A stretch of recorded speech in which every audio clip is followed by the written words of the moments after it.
لم يزل لم يزال فكرم ذو الجلال لم يلد ولم يولد خالقي متعال فكرم ذو الجلال لم يزل لم يزال د ژوند لار لم يلد زمنګ د نن ورځې د خپرونې موضوع جنتي میرمن.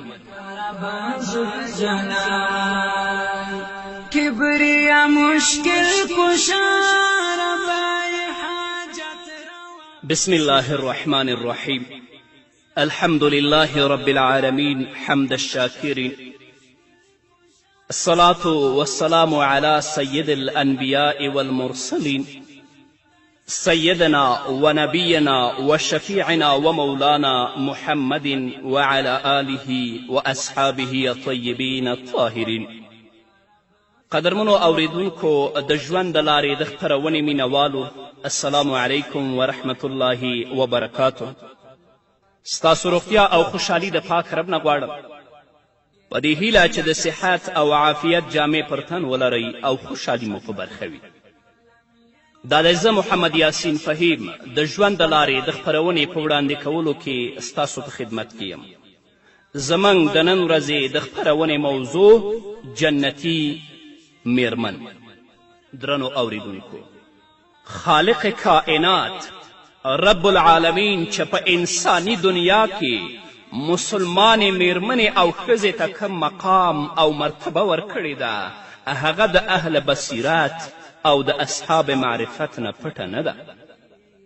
او کمې خوبیانې او ښایسته صفات چې الله رب العزت یوې مسلمانې میرمنې او ښځې ته ورکړي دي، هغه هم د اهل بصیرت او د اصحاب معرفت نه پټ نه دي. او په دې دنیا کې چې مسلمانې ښځې ته د انساني ښایسته ژوند او د پرسکونه حیات دپاره د اساس او بنیاد کومه درجه حاصله ده، په دې باندې هم څوک سترګې نشي پټولی. په موجوده وقت او په موجوده دور کې دغه اساس او دغه بنیاد غربي تمدن او نوي تهذیب له منځه وړی ټوکړې ټوکړې کړی دی. او په کورنۍ کې چې دا معاشرتي نظام خراب شوی او د کورنۍ پرسکونه ماحول چې څنګه فاسد شوی، په هغې کې د دغه نوي تمدن ډیر دخل دی. ځکه د دې لپاره چې زموږ مسلمانې خویندې او مسلمانې میندې د فاطمة الزهرا رضی الله تعالی عنها سیرت مطالعه کړي، ځان د هغوی په نقش قدم روان کړي، یا د ام المؤمنین عایشې صدیقې رضی الله تعالی عنها مبارک سیرت مطالعه کې واوري، د هغې په نقش قدم روان شي. دا یې پریښی د غربیانو نه متاثرې شوي دي، د غربیانو د تمدن او د تهذیب نه متاثرې شوي دي. هغه حیات، هغه پرسکونه ژوند چې اسلام د دوی لپاره ټاکلی، د هغو نه دوی ځان محرومه کړی. همدغه غربي تمدن او نوي تهذیب مسلمانې ښځې د کور د پرسکونه ماحول نه ویستلی دي، پردو خلکو سره یې میلاو کړي، د بچو د تربیت او د خاوند د حقوقو نه یې غافله کړي دي. نو همدغه غربي تمدن او همدغه غربي تهذیب زمونږ اکثره مسلمانانې خویندې د امن او سکون او د پاکدامني او عافیت ژوند نه لرې کړي دي، او د هغو سکون یې خاورو سره خاورې کړی دی. کوم ذات چې دا ښځه پیدا کړه، کوم ذات چې دې ښځې ته وجود ورکړه، د معدوم نه یې موجوده کړه، هغه ذات د دې د مزاج او فطرت نه ډیر ښه خبر دی. الله رب العزت په قرآني تعلیماتو کې او محمد رسول الله صلی الله علیه وسلم په خپلو ارشاداتو کې د دې نازک جسم رشته ډیر په ښه شان سره بیان کړې ده. محمد رسول الله صلی الله علیه وسلم په خپله مبارکه ژبه باندې د دې نازک جسم د اصلاح او د هغو امورو چې هغه دینی او دنیاوي کامیابی سره تعلق لري، کومو سره چې د دې د جنت په شان خوشګواره ژوند تړلی هغه یې ورته د تعلیماتو او ارشاداتو په رڼا کې واضحه کړي دي او د دې رهنمایي یې کړې ده. افسوس دی چې زموږ په ماحول کې خو به سړو ته او نارینهو ته څه ناڅه دیني معلومات وي، مګر په اکثرو ښځو او خویندو کې د دیني معلوماتو کمی دی. د دیني نادانی په وجه او د جهالت او ناپوهی په وجه اکثر د دوی دینی او دنیوي کامیابي ختمیږي. هغه مسائل چې زموږ خویندو پورې تړاو لري تاسو به د اکثرو علماو نه اوریدلی وي، خو څه چې زه درته په دې خپرونو کې وایم انشاء الله دا به تاسو ته نایاب وي او تر اوسه به مو ډېر کم اوریدلی وي. انشاء الله په دې خپرونو کې د محمد رسول الله صلی الله علیه وسلم د احادیثو په رڼا کې د ښځو متعلق ټولې خبرې د کومو چې د هغوی ته د دینی او دنیوي او د ښایسته ژوند په اعتبار سره ضرورت پیښیږي هغه به انشاء الله په دې خپرونو کې تاسو ته بیانیږي. نو د خپلو خویندو او میندو نه زموږ دا امید دی چې د هغوی په حق کې به دا خپرونې انتهایی فایدهمندې وي. د دې خپرونو په اوریدلو سره به او په دې باندې عمل کولو سره هغوی په دنیا کې هم د خپل سکون او عفت او عافیت ژوند تیرولو سره د کور په ماحول کې د صلاح او تقوا د اعمالو نه په خبرېدو سره د جنت مستحقې وګرځي. نو رب العزت ته د تضرع او د عاجزي لاسونه پورته کوم چې زموږ دا ویناوې په خپل دربار کې قبولې او مقبولې وګرځوي او د دې خپرونو په وړاندې کولو سره او اوریدلو سره زموږ خویندو ته الله رب العزت د دنیا او آخرت ښایسته ژوند ور په برخه کړي. نو په دې هیله چې د دې خپرونو په اوریدلو سره د جهنم د اعمالو نه مخ واړوئ او د جنت اعمالو طرف ته مخ کړئ ټول امت مسلمه ته او خاص طور خویندو ته د صراط مستقیم او سنت او شریعت زندگی الله رب العزت نه غواړم چې ور نصیب کړي.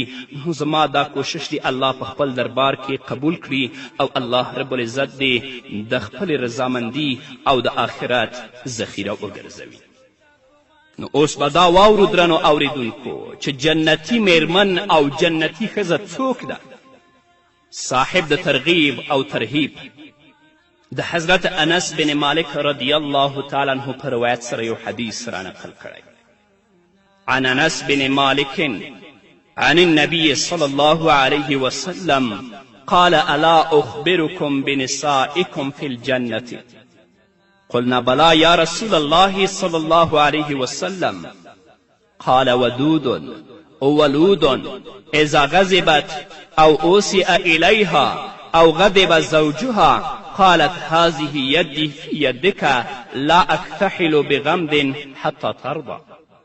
حضرت انس بن مالک رضی الله تعالی عنه فرمای چې محمد رسول الله صلی الله علیه وسلم وفرمایل آیا زه تاسو ته د جنتي ښځې په باره کې خبر در نه کړم چې جنتي ښځه او میرمن څوک ده؟ حضرت انس بن مالک رضی الله تعالی عنه فرمایی موږ وویل ولې نه یا رسول الله موږ ته خبر راکړه. نو محمد رسول الله صلی الله علیه وسلم وفرمایل جنتي ښځه هغه ده چې په خپل خاوند باندې مینه وي. جنتي ښځه هغه ده چې هغه زیات بچي راوړي. جنتي ښځه هغه ده چې کله په دې باندې غصه وکړی شي یا ورته څه بد رد وویل شي یا د هغې خاوند ناراضه شي نو دا ښځه د خاوند په راضي کولو سره ووایي زما لاس ستا په لاس کې دی زه به تر هغه وخته پورې نه ویده کیږم تر کومې پورې چې ته خوشحاله شوی دی. دا د جنتي ښځې صفات دي او داسې ښځه جنتي ده. اما هغه ښځه چې خاوند ورته یوه خبره وکړي او هغه یې په مقابل کې دریږي خاوند ته 20 خبرې کوي دا کله هم جنتي نشي کیدلی. محمد رسول الله صلی الله علیه وسلم په خپله دې حدیث کې د جنتي میرمن او د جنتي ښځې څو صفات بیان کړي. لومړنی صفت یې ودود، ډیر زیات خاوند سره محبت کولو والا. جنتی ښځه هغه ده چې په خپل خاوند باندې مینه وي او خپل خاوند سره محبت کوي. چې خاوند یې لږ غوندې ناراضه شي نو د دې ښځې سکون او آرام ختم شي. د محبت او آرام تعلق د هغې خاوند سره تړلی وي. هغه ښځه چې خپل خاوند سره مینه کوي د هغې به دا فایده وي چې بل چا طرف ته به خیال او دوهیانې نه ځي. او د ډیر محبت په وجه که د خاوند د طرف نه ورته څه تکلیف ورسیږي نو دا ښځه به هغه برداشت کوي. د محبت په وجه به ترخه خبره هم خوښیږي. د محبوب د طرف نه رسیدونکی تکلیف د محبت په وجه نه محسوسیږي چې د هغې په وجه د کور نظام ډیر ښه کیږي. هغه خور چې خپل خاوند سره مینه کوي نو سخت مزاجه سړی هم د خپلې میرمن د محبت او د مینې نه متأثره کیږي. نو هغه ښځه او هغه میرمن چې خپل خاوند سره مینه کوي محمد رسول الله ویلی دی چې دا ښځه جنتي ده. دویم صفت ولود، زیاتو بچو راوړلو والا ښځه. هغه ښځه چې زیات بچي راوړي هغه د تعریف او د ستاینې قابله ده او د الله رب العزت او د محمد رسول الله په نس ډیره پسندیده ده. نو د دې وجې نه محمد رسول الله صلی الله علیه وسلم تاکید کړی دی چې زیاتو بچو راوړلو والا ښځې سره واده وکړئ. د واده د ټولو نه اهم مقصد د نسل سلسله باقی ساتل دي او د امت د افرادو د زیاتو نه زیات کیدل دي.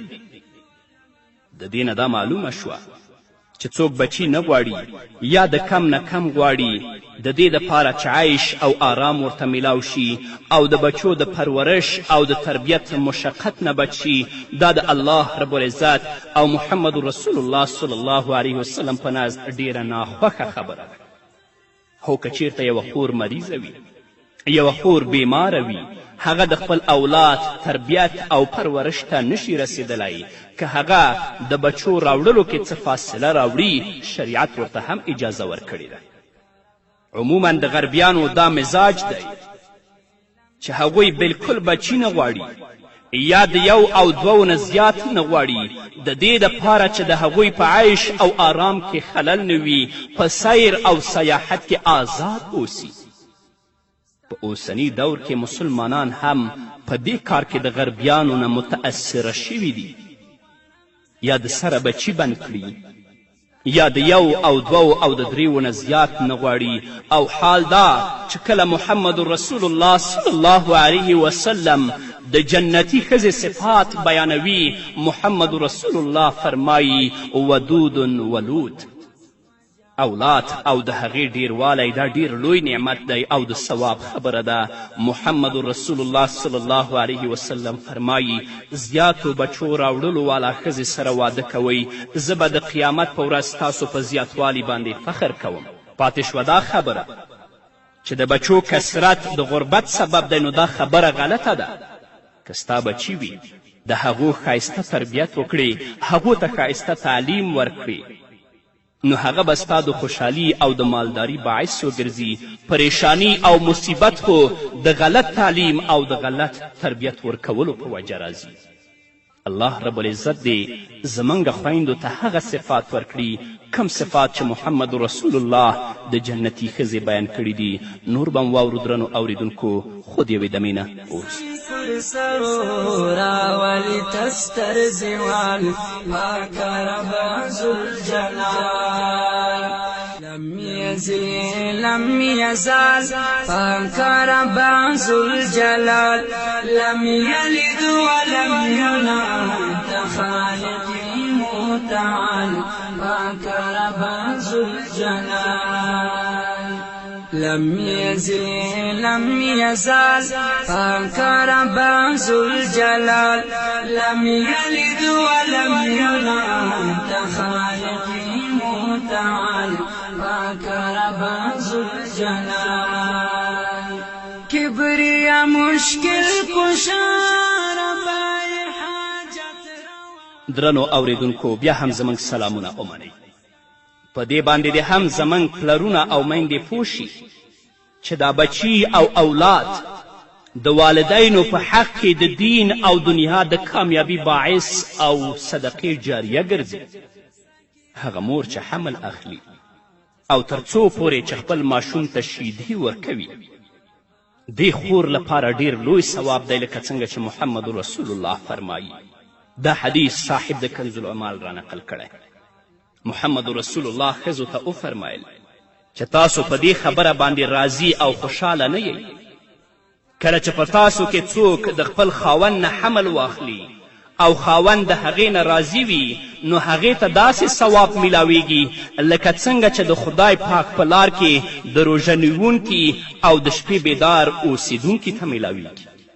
او چې کله په هغې درد راشي، نو هغې خور لپاره الله رب العزت په جنت کې د سترګو د یخوالي سامان برابر کړی چې هغه تر اوسه نه د ځمکې ملائکو او نه د آسمان ملائکو لیدلی. او د پیدایش نه وروسته چې ماشوم یو غړپ شودې هم وڅکي، نو په هغې باندې مور ته یوه نیکي میلاویږي. که چیرې د ماشوم په وجه په شپه کې دا مور راویښه شي، نو د الله رب العزت په لاره کې د اویا غلامانو د آزادولو ثواب ورته میلاویږي. او د محمد رسول الله په بل حدیث کې راځي چې دا هم صاحب د کنز العمال را نقل کړی. رسول الله فرمایي د حمل نه واخله د بچي پیدا کېدو پورې او د پیو نه پرې کولو پورې داسې ده لکه د اسلام په لاره کې د سرحد حفاظت کوونکي. که چیرې د دې په منځ کې دې ښځې انتقال وکړه او مړه شوه، نو د شهید برابر ثواب الله ورکوي. دا عزت تاسو لپاره خویندو بس نه ده؟ دا مرتبه چې الله درکړې آیا دا تاسو ته بس نه ده؟ د محمد رسول الله په دې حدیث کې د جنتي میرمن او د جنتي ښځې یو ډیر اهم صفت او علامت بیان کړی شوی چې هغه د خاوند په محبت کې بلکې د هغه په مینه کې دومره ډوبه وي چې د هغه لږ غوندې خفګان هم نشي برداشت کولی.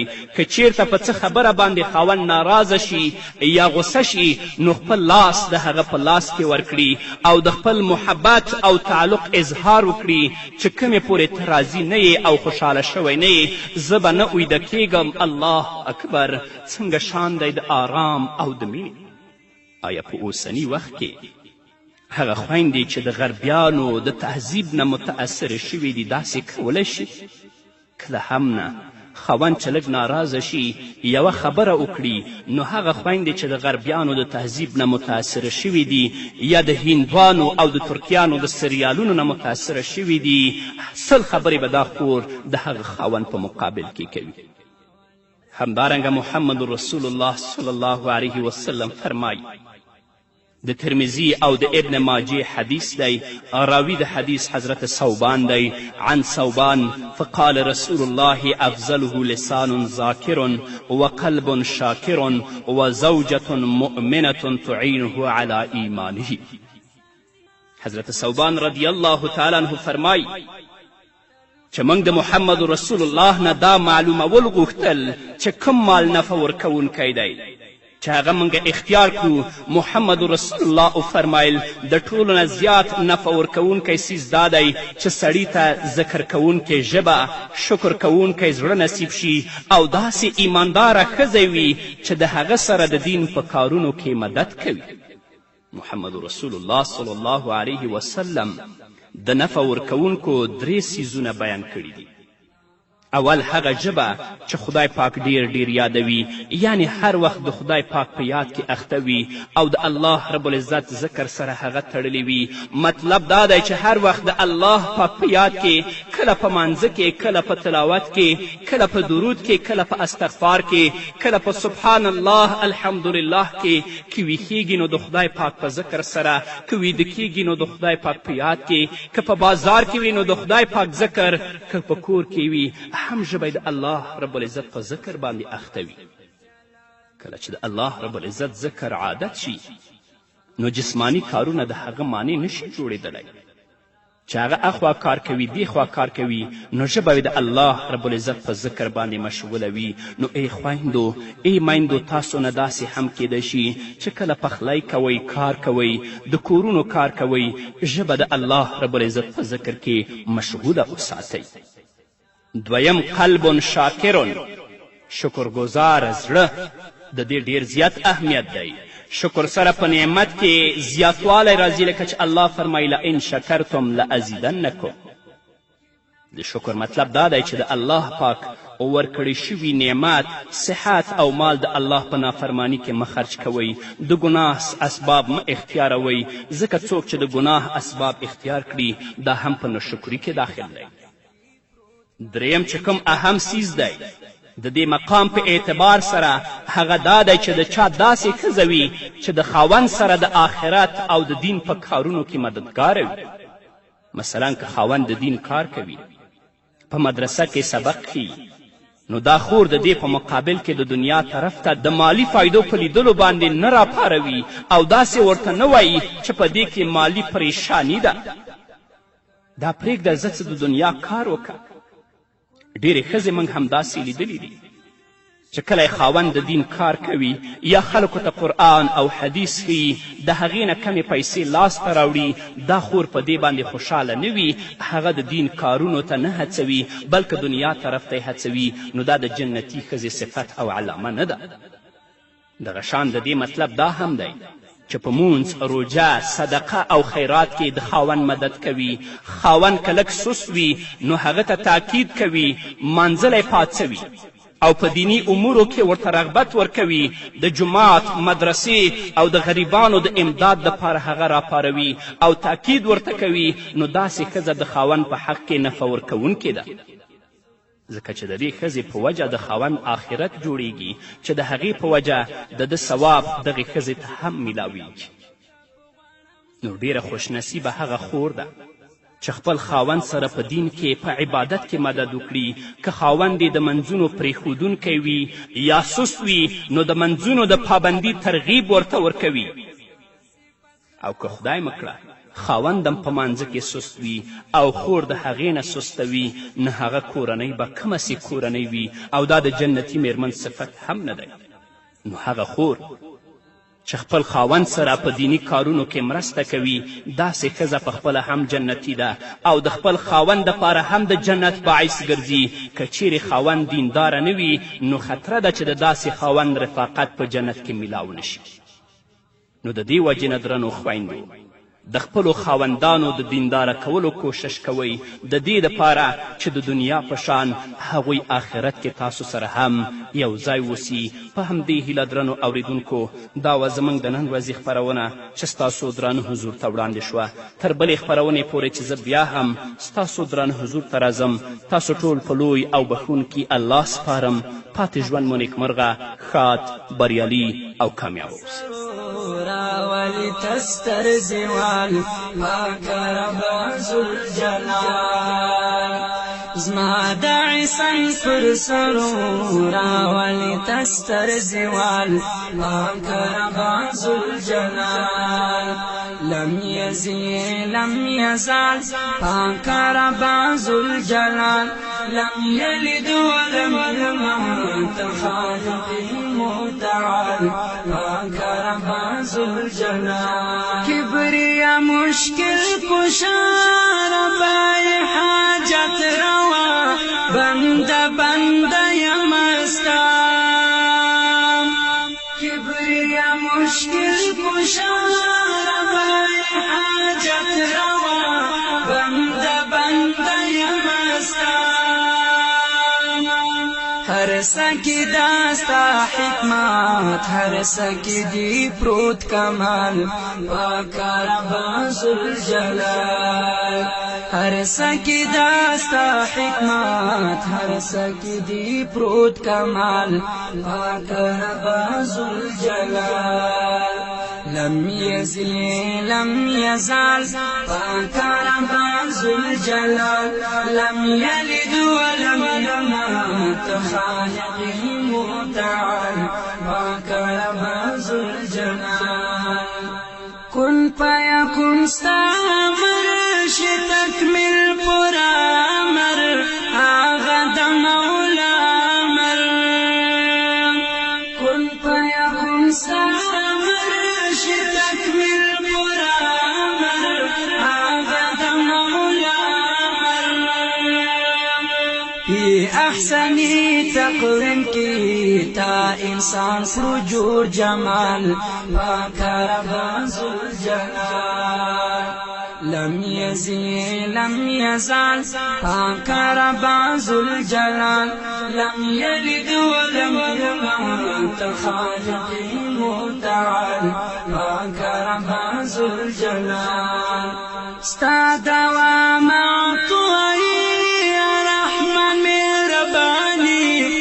تپ غنم سمدستی ستا دوام توئی رحمن ربانی یو تپ غنم سمدستی ستا صفت خلاصی گنا نلارام واسم جال پاک رب ذوالجلال ستا صفت خلاصی گنا